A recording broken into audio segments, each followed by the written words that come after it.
إذا ضيفي لليوم نعرفش كيفاش باش نقدمه. هو غني عن التعريف، صحفي من أهم الصحفيين اللي عندنا. بدايته كانت عالمية في كانال بلوس، وما أدراك ما كانال بلوس. هذا كيف شفناه في المجال الرياضي في عديد البرامج التونسية، وأبدع وأقنع أينما حل. شفناه زاد في عديد البرامج الإذاعية. كانت بدايته مع رفيق بوشناق في رافماك في اي اف ام، وتوا نسمعوه مع برهان بسيس في ميسيون امبوسيبل كل صباح من 7 ل 10. ضيفي الإعلامي الرائع الإعلامي القدير مراد الزغيدي. أهلا وسهلا ومرحبا. عايش سيدي، مرحبا بك. شكرا ليك سي مراد، وسامحنا كان قلقناك سي مراد. مرحبا بك، سامحني انا كان وخرت عليكم شوي. مرحبا بك سي مراد، شكرا لك على قبولك الدعوه مره اخرى. وكما قلنا سي مراد الزغيدي بداية العالم كانت من الناحيه العالميه، وبدايتك كانت مع كانال بليس، وما ادراك ما كانال بليس. ومش اي صحفي تونسي يخدم في كانال بليس سي مراد. هو بدايتي ما كانتش في بدايتي بالخصوص كان في قناه الافق، انت صغير ما خلطتش عليها. علاش؟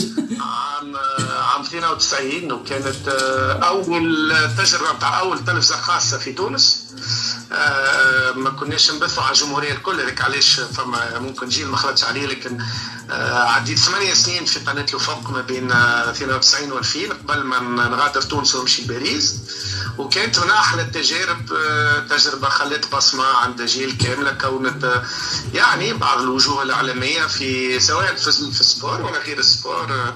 ابرزهم صديقي نجيب القاضي بتجربه مع برنامج شمس عليك، وتجربتنا احنا اللي كانت تجربه كذلك حلت البيبان امام استعمال الدارجه، امام نظره اخرى نقول التعامل مع الماده الاعلاميه. دونك كانت بصراحه تجربه معناها ما نجم الا نذكر منها الحاجه الباهيه، واللي بالطبيعه بعد فتحت لي الابواب انه نكون في كانال اوريزون على افريقيا، القاره الافريقيه. وبعدك استقريت في فرنسا بدايه من 2002 مع كانال بلس. وكانت من احلى الفترات واهم فتره في حياتي بين 2002 و2014. وبالفعل معناها وقتاش تكون من اهم المدارس الصحفيه اللي تخلي بصمه معناها في التكوين وفي التعامل مع المعلومه وفي التشبيك كما يقولوا في النتوركينج وكل. ومش اي صحفي تونسي ولا صحفي عربي يخدم في كانال بليس يا مراد. وي نجم تقول كنت انا الصحفي الاجنبي الوحيد ديجا في مصلحه الرياضه في كانال بلس. احنا وصلنا في وقت من الاوقات وقتها كنا معناها اكبر ريداكسيون، كنا 95 صحفي. كنت انا الاجنبي الوحيد مع العربي وغير العربي، كنت الاجنبي الوحيد غاديكا. وبالفعل خاطر العديد من الناس اللي نعرفهم ومن اللي بداوا في الفتره هذيك مشاو اختاروا انه يخدموا مع قنوات عربيه. انا كان عندي حلم وكان عندي طموح وانه نكون في فرنسا. بلاد بالطبيعه عندي علاقات كبيره معاه، دونك طموحي كان انه ندخل كانال بلس اللي كان زاد وقتها نجم نقولوا من ارقى واقوى القنوات على مستوى الحقوق الرياضيه. علاش التجربه هذه ما دامتش؟ يقولوا نجاح كبير لمراد الزغيدي والاجنبي الوحيد في كانال بلس، علاش التجربه هذه ما دامتش وما طولتش برشا؟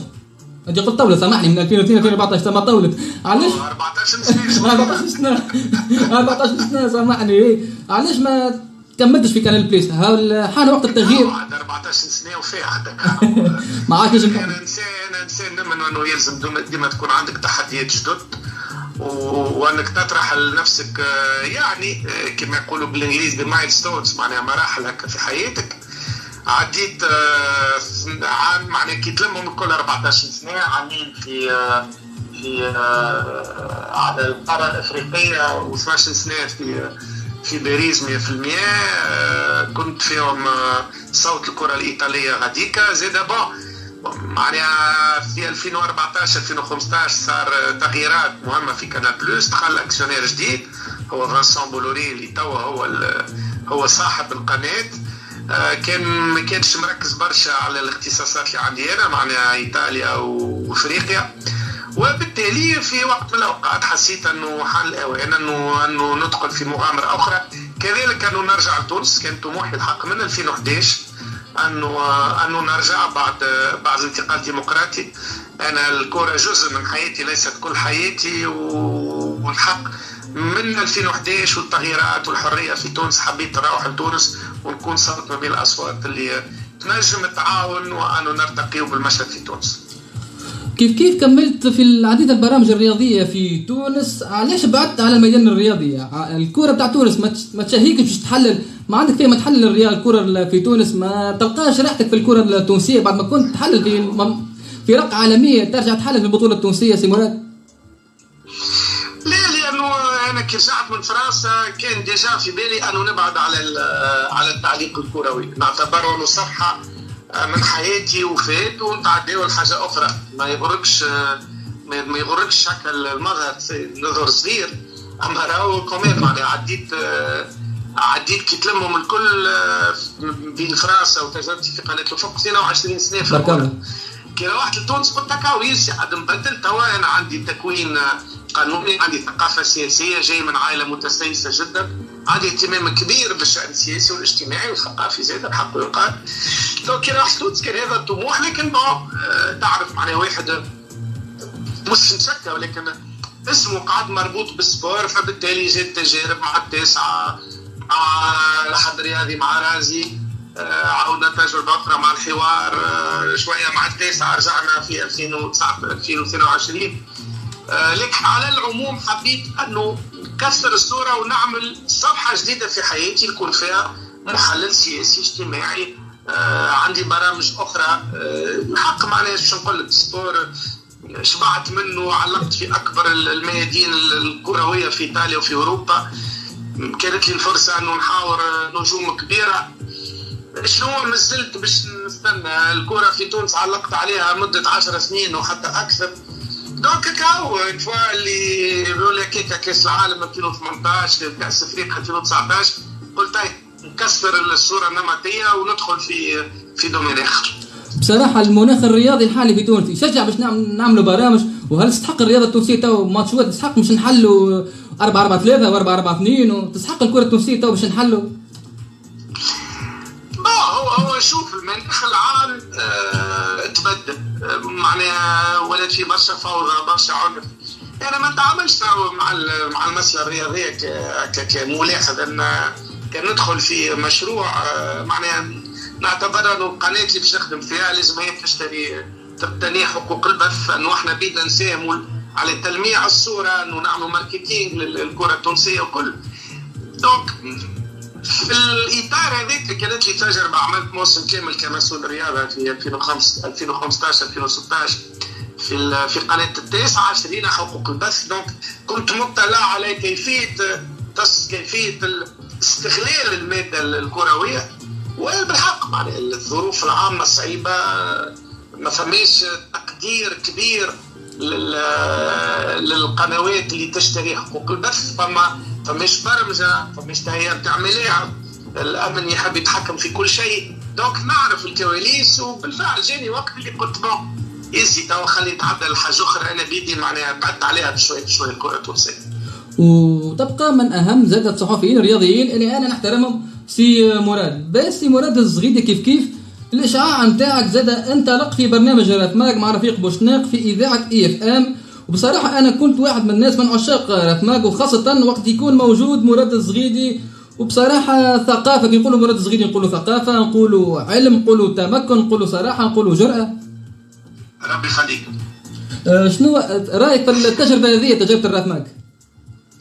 والله شوف، انا اللي معناها الحاجه اللي يقولها لي ديما رفيق، يقول لي انا اول من امنت بيك خارج السبورت سيدري. انا كانت لي تجربه، لكن قال لي يقولوا مرت شويه مرور الكرام. كانوا تجربه مع راديو كلمه في موسم 2015 2016 كان عندي برنامج يومي، لكن وقتها راديو كلمه مازال وهكا ما ضربتش مليح. وكانت عندي تجربه في قناه التاسعه كانت 2016 كان مقدم لبرنامج اسمه رونديفو 9 بعد خذيته تسعة في برنامج ياخذ كان معنا سهرية نهار الجمعة مع هيثم المكي وحسن بن عثمان، وكان برنامج ثقافي سياسي وكل. لكن خلي نقولوا أنه بديت بالفعل تكون لي نوع من الإشعاع والمصداقية كمحلل غير رياضي مع رفيق في FM بداية من 2018. وبالحق كانت ممكن المرة الأولى للجمهور اكتشفوا أنه مراد الزغيدي عنده ما يقول في أمور غير الرياضة، قادر على إعطاء نظرة صحفية، زاد عمل صحفي، كذلك قدرة على الوصول المعلومة، لأنه أنا بيدي عندي شبكات نتاعي معناها صحافي ماهوش برك إنسان يضرب في البلاتو، عنده علاقات في كابيليس دونك خدمت عليه حتى الجانب هذاك. وبالفعل الخطة كانت ناجحة مع رفيق قبل 3 مواسم في الرفماق مع ياسين. كانت تجربة معناها من أهم التجارب اللي خدمت فيها واللي أنا فخور بها. كان برنامج مخلط في برشا حاجات، لكن من الآخر كان برنامج يحبوه الناس ويحترموه ويقدروه، وقعدت علاقة طيبة مع رفيق بالرغم أنه هو بعد مشى الإذاعة أخرى وقعدت أنا في FM. هذا سؤالي اللي من بعد. رفيق بوشناق حول الديوان FM وانت قعدت في FM، بديت مع نضال السعدي في برنامج فايقين وتوا مع برهان بسايس في ايميسيون امبوسيبل. بصراحه رفيق بوشناق ما لامش عليك كيفاش سايبته وكيفاش خسر عنصر مهم كما مراد الزغيدي. اول حاجه قعدت في FM خاطر ولا عندي برنامج نتاعي اللي انا فرحان به برشا. كنا نهار السبت من النهار ماضي ساعتين عندنا اجنده، وكان هذاك من الاسباب اللي خلتني نقعد في FM، لانه انا هذاك اللي حبيت يكون عندي برنامج نتاعي انا من انتاجي ومن فكرتي. مش نرجع توا الحكايه ما سهلش يا ربي باش نمشي للديوان، وكان هذاك اختيار وبالحق وقتها رفيق كان من المفروض انه نمشي معاه، ما مشيتش، تغشش شويه، لكن هذيك هي الحياه، كل واحد يعمل اختياراته. قعدت انا في FM. الحق التجربه الاولانيه مع نضال السعدي كانت فيها وعليها ما اعتبرهاش كانت من انجح التجارب البرنامج الصباحي هذاك. توا الامور نعتبرها احسن شويه مع برهان، وعلى الاقل هذا الموسم الثاني ان شاء الله يتواصل موسم ثالث اذا سهلت الامور. ما هيش سهله خاطر بلاتو سخون ياسر مع برهان ويلزمني نحتفظ على البرود نتاعي، وهذا ليس بسهل. التجربة الأولى مع نضال السعدي، هل تلوم نضال السعدي ما حقوش يدخل الميدان الإعلامي، وخاصة هو ممثل ما حقوش يدخل الميدان الإعلامي، وخاصة ما نجحش برشا برنامج فايقين مع نضال؟ هذيك هي ردوا الإعلام، ساعات تنجح ساعات ما تنجحش. أوتوكا نضال إنسان بروفيسيونيل ياسر ومحترم ياسر. ممكن العام هذاك كان يلزموا أكثر فترة أطول باش يتأقلم كمقدم صحفي وكل، وزاد كي جاي اليابان معناها خصوصا الماتينال فيها ضغط كبير وبريسيون كبيرة ويسمعوها برشا الناس ويسمعوها برشا المستشارين، ممكن ما لقاش روحه 100%، لأنه كذلك أنا بركز وقتها مع خدمة المسلسل نتاعو. هو زاد كوميدي مش سهل التنشيط. نجم تصير ساعات اختيارات نجم تكون معناها صعبة وما تنجحش 100%. سابو اريفي. برنامج ايميسيون امبوسيبل مع برهان بسايس عمل برشا ضجة بالحق، من أكثر البرامج الصباحية استماعا، فيها خلطة سحرية، مراد الزغيدي برشا، سونيا الدهماني توا، نجيب الدزيري، نشوفوا الديو ما بين مراد الزغيدي ونجيب الدزيري، برشا حوارات سخونة خاصة بين الديو هذايا نجيب الدزيري ومراد الزغيدي. ساعات ديو يوصل لحد هذيك الخلطة اللي تمثل الاختلاف في تونس. معناها كل واحد عنده رأي. أنا ولو أنا مانيش منتمي، نجيب زاد ينتمي لتيار معين كما نقولوا احنا الأغلبية الرئاسية، وإذا حقه يدافع عليها بكل هوادة. أنا نعتبر روحي محلل يعني محايد، ما ننتمي لحد التيار السياسي. نحاول قدر المستطاع تكون عقلاني في التعامل مع الأحداث. كذلك زاد الطبيعة، أنا بلوتو إنسان دم بارد، ومن نحاول ما نكونش هكا في النرفزة والعصبية. نجيب حق دمه سخون وساعات يوجع الراس، ساعات كلامه معناها محترم خاطر يمثل هكا جزء من الشعب التونسي ومن الرأي العام. احيانا تلحق كما صار جماعتي التالي، لانه هكا صارت شويه خطوط حمراء كم تجاوزها تنجم تصير، لكن اوتوكا البرنامج يتبعوه برشا الجمهور، وانا كل حاجه اللي فيها هكا كما نقولوا احنا فيها الاختلاف ما تقلقنيش، يلزم بركه نقعدوا في اطار الاحترام، وهذا دور صديقنا ابراهيم سايس. وبرنامج ايميسيون امبوسيبل من اكثر البرامج اللي عملت ضجه بنقدها الكبير واللاذع على بعض الاشخاص لصابر الرباعي، وشفنا البوليميك اللي صارت على صابر الرباعي بسبب برنامج ايميسيون امبوسيبل. انا مانيش حاضر فيه البرنامج اول حاجه، وثانيا ريكلام الحق يلزم نجيب كثير، انا ما يلزمنيش. انا شوف كي تبدا شخصيه عامه يلزم تقبل النقد، وجبونس كو صابر الرباعي معناها قادر باش يقبل النقد. ممكن اليوم هكا الناس غليانه على اللي صاير في غزه، وبالتالي اقل حاجه الناس تعطيها، حتى الملاحظين حتى من نجيب تعطيها وتولي اشكاليه كبيره، واعتبروا انه صابر ما قامش بالواجب والكل. انا نحترمه صابر، هل انه احسن الاختيار كي مشى في السعوديه؟ ينجم يكون ما احسنش الاختيار. امانه ضد اي تخوين واي تكفير، قبل كنا ضد التكفير، توا ضد التخوين. انا نادرا وين تلقاني معناها نكون كاسح مع العباد. الحاجه الوحيده تعرفوني انا هذاك اول لقب كيفاش يقولوا السيناتور، معناها الامضاء نتاع برنامجي عندنا اجنده. عندي اشكال مع الانستغراموز، هذاك نعتبرهم رمز شويه للتفاهه العالميه مع التفاهه الكونيه اللي قاعده تعم علينا، ولكن لو نستثني هذوما ما عندي اشكال مع اي.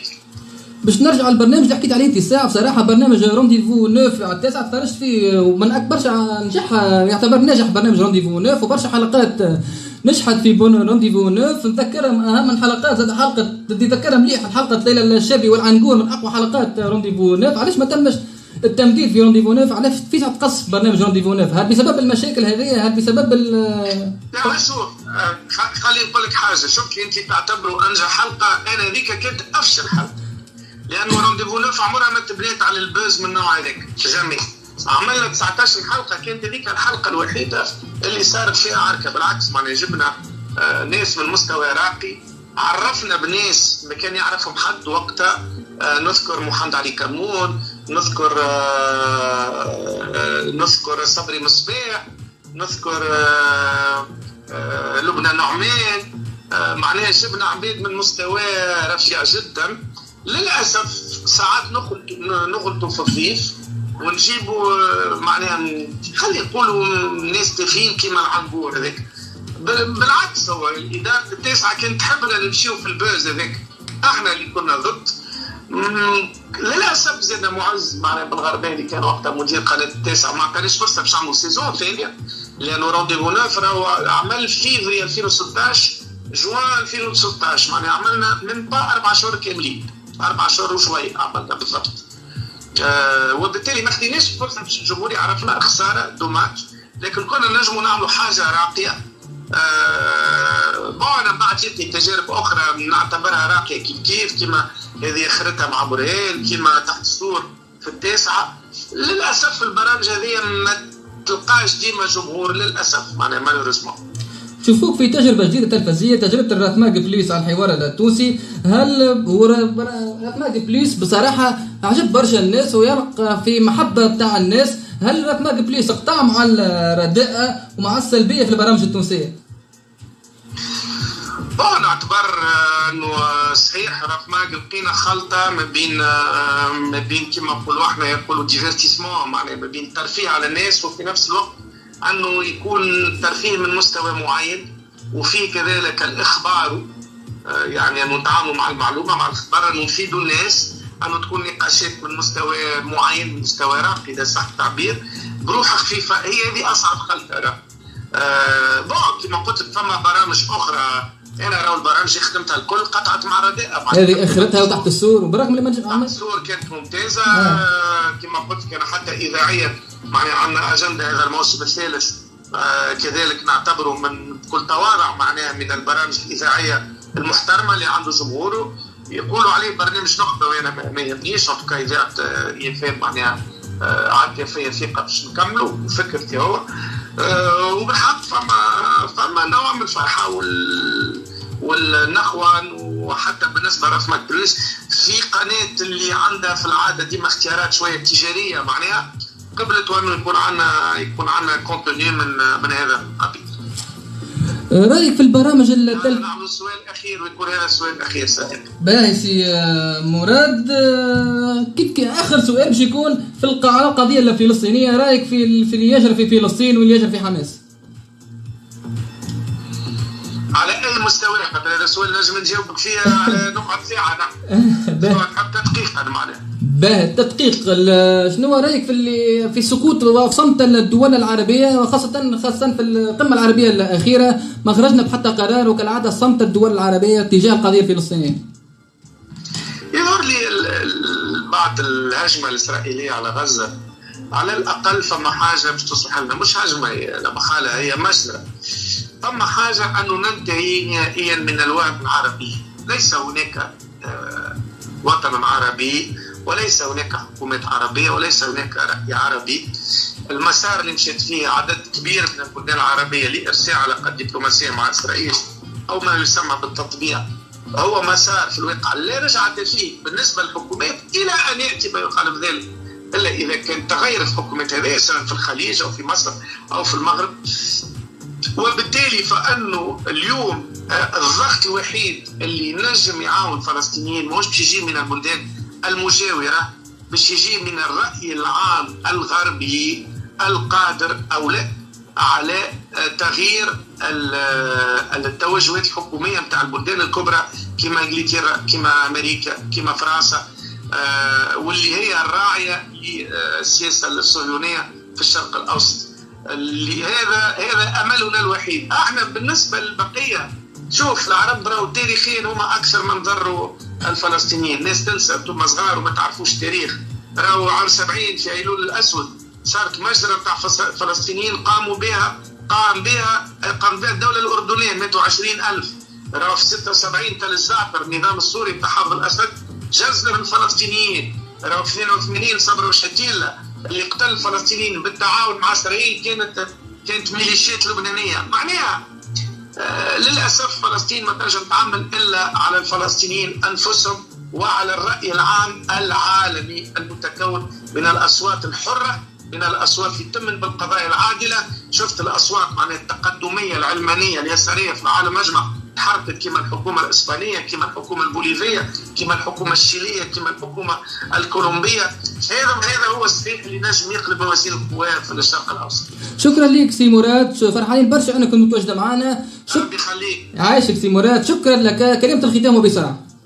شكرا لك على استضافتك ونشجع فريسي يسمع فيك، واحنا نتلقاو على الأقل يوميا في راديو FM.